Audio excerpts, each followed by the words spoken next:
محبان اردو آداب۔ اردو کے الفاظ مروج کرنے کی کوشش 26۔ آج کا لفظ ہے عشائیہ۔ آپ نے ڈنر لفظ تو سنا ہی ہوگا۔ انگریزی میں ڈنر کہا جاتا ہے رات کے کھانے کے لیے۔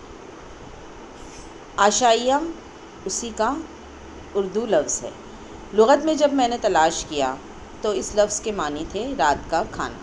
یہاں آپ اعراب سے تلفظ بھی دیکھ سکتے ہیں کہ ہم اسے عشائیہ ہی کہیں۔ اکثر ہم اپنے احباب، دوستوں، رشتہ داروں سے اس طرح سے بات کرتے ہیں کہ آج آپ رات کا کھانا ہمارے ساتھ کھائیں۔ ہمارے بول چال میں رات کا کھانا مشتمل ہے۔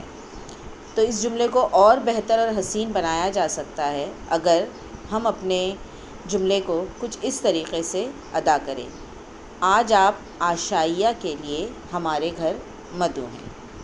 ساتھیوں، اردو کے خوبصورت الفاظ گفتگو میں شامل کریں تو گفتگو مزید خوبصورت ہو جاتی ہے۔ آپ کے تعاون کا شکریہ۔